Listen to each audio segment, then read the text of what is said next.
ಪವಿತ್ರ ದತ್ತಪೀಠ ಕುರಿತು ಮುಸ್ಲಿಂ ಸಂಘಟನೆಯ ಹೇಳಿಕೆಗೆ ತೀವ್ರ ಆಕ್ಷೇಪ.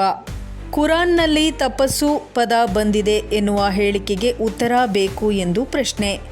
ಗೋರಿಗಳಲ್ಲಿ ಹೆಣಗಳಿಲ್ಲ, ಅದು ಷಡ್ಯಂತ್ರದ ಗೋರಿಗಳು ಎಂಬ ಹೇಳಿಕೆ.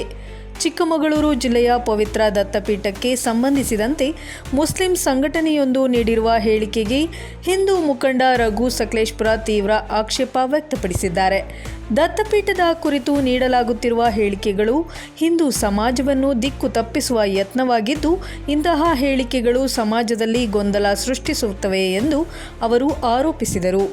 ಕುರಾನ್ನಲ್ಲಿ ತಪಸ್ಸು ಎಂಬ ಪದ ಬಂದಿದೆ ಎನ್ನುವ ವಿಚಾರದ ಬಗ್ಗೆ ಸ್ಪಷ್ಟನೆ ನೀಡಬೇಕು ಎಂದು ಪ್ರಶ್ನಿಸಿದ ಅವರು, ದತ್ತಪೀಠದ ಸುತ್ತಮುತ್ತ ಇರುವ ಗೋರಿಗಳ ಕುರಿತು ಕೂಡ ತಮ್ಮ ಅಭಿಪ್ರಾಯ ವ್ಯಕ್ತಪಡಿಸಿ, ಅಲ್ಲಿ ಹೆಣಗಳಿಲ್ಲ, ಅವು ಷಡ್ಯಂತ್ರದ ಗೋರಿಗಳು ಎಂದು ಹೇಳಿಕೆ ನೀಡಿದರು. ಏನು ದತ್ತಪೀಠಕ್ಕೆ ಹೋಗುವಂತ ಜಾಗ ಏನಿದೆ, ಆ ಜಾಗದ ಬಲ ಮತ್ತು ಎಡಭಾಗದಲ್ಲಿರ್ತಕ್ಕಂಥ ಎರಡೂ ಕಡೆನೂ ಗೋರಿಗಳಿದೆ. ಆ ಗೋರಿಗಳು ಅಂತ ಬಿಟ್ಟು ಹೇಳಿದ್ರೆ ಯಾವುದೇ ಅದು ಗೋರಿಗಳಲ್ಲ. ಯಾಕೆ ಅಂತ ಬಿಟ್ಟಂತ ಕೇಳಿದ್ರೆ, ಈ ವಿಚಾರವಾಗಿ ನಾವು ಇನಾಮ್ ದತ್ತಾತ್ರೇಯ ಪೀಠ ಗ್ರಾಮ ಪಂಚಾಯತಿಗೆ ಕೇಳಿದಂತ ಸಂದರ್ಭದಲ್ಲಿ ಸ್ಪಷ್ಟವಾದಂತ ಮಾಹಿತಿಯನ್ನು ಕೊಟ್ಟಿದ್ದಾರೆ. ಯಾವುದೇ ಕಾರಣಕ್ಕೂ ಸಹ ಅಲ್ಲಿ ಯಾವುದೇ ರೀತಿಯಂತ ಹೆಣಗಳನ್ನು ಹೂಣಿಲ್ಲ, ಹೆಣಗಳನ್ನ ಹೂಣಿರತಕ್ಕಂಥದ್ದು ಯಾವುದೇ ರೀತಿಯಂತ ದಾಖಲೆಗಳಿಲ್ಲ ಅಂತ ಬಿಟ್ಟು ಹೇಳ್ತಕ್ಕಂಥ ವಿಚಾರವನ್ನು ಸಹ ಮಾಹಿತಿ ಕೊಟ್ಟಿದ್ದಾರೆ.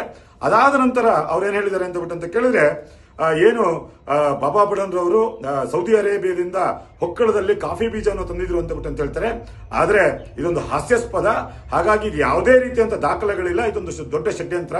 ಹಾಗಾಗಿ ಅವರು ಬಾಬಾ ಬುಡನ್ರವರು ಬ್ರೆಜಿಲ್, ವಿಯೆಟ್ನಾಂ ಅಂತ ಬಿಟ್ಟು ಹೇಳ್ತಕ್ಕಂಥ ದೇಶಗಳಲ್ಲಿ ಹೋಗಿ ತಂದಿದ್ದೀನಿ ಅಂತ ಬಿಟ್ಟು ಅಂತ ಕೇಳಿದ್ರೆ ನಂಬೋದಿತ್ತು. ಆದ್ರೆ ಆ ಸೌದಿ ಅರೇಬಿಯಾ ಸಂಪೂರ್ಣವಾದಂತಹ ಒಂದು ಮರಳುಗಾಡಿನ ಪ್ರದೇಶ ಆಗಿದೆ.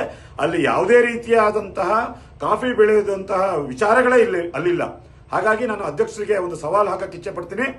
ಔದುಂಬರ ವೃಕ್ಷ ಅಂತ ಬಿಟ್ಟಂತೇಳಿ ಏನು ನಾವು ಪವಿತ್ರವಾಗಿ ಕಾಣ್ತೀವಿ, ಆ ಜಾಗದಲ್ಲಿರ್ತಕ್ಕಂಥ ಗೋರಿಗಳನ್ನ ಇವತ್ತು ಅದು ವಿವಾದಿತ ಪ್ರದೇಶದಿಂದ ಹೊರಗಡೆ ಇರೋದ್ರಿಂದ ಅಲ್ಲಿ GPS ತಂತ್ರಜ್ಞಾನವನ್ನ ಅಳವಡಿಸಿ ಅಲ್ಲಿ ಯಾವ ಹೆಣಗಳನ್ನು ಹೂಣಿದರೆ, ಯಾವತ್ತು ಹೂಣಿದರೆ ಅಂತ ಬಿಟ್ಟು ಹೇಳ್ತಕ್ಕಂಥ ಉತ್ಖನನ ಆಗ್ಲಿ, ಆಗ ಇಡೀ ಸಮಾಜಕ್ಕೆ ಸತ್ಯತೆ ಹೊರಗಡೆ ಬರುತ್ತೆ ಅಂತ ಬಿಟ್ಟಂತೇಳಿ ನಾನು ಹೇಳಕ್ಕೆ ಇಚ್ಛೆ ಪಡ್ತೀನಿ. ಹಾಗಾಗಿ ನಾವು ಮತ್ತೆ ಇಡೀ ಹಿಂದೂ ಸಮಾಜ ದತ್ತಪೀಠದಲ್ಲಿರ್ತಕ್ಕಂತಹ ಚಂದ್ರತೋರಣ ಪರ್ವತದಲ್ಲಿರ್ತಕ್ಕಂತಹ ಕಟ್ಟ ಕಡೆಯ ಏನು ಗೋರಿ ಅಂತ ಬಿಟ್ಟು ಅಂತ ಹೇಳ್ತಕ್ಕಂಥ ಕಟ್ಕೊಂಡಿರ್ತಕ್ಕಂಥದ್ದು ಅದನ್ನು ಸ್ಥಳಾಂತರ ಆಗೋವರೆಗೂ ನಮ್ಮ ಕಾನೂನಾತ್ಮಕ ಹೋರಾಟ, ಸಂಘರ್ಷದ ಹೋರಾಟ ಇದ್ದೇ ಇರುತ್ತೆ ಅಂತ ಬಿಟ್ಟು ಹೇಳಕ್ಕೆ ಇಚ್ಛೆ ಪಡ್ತೀನಿ.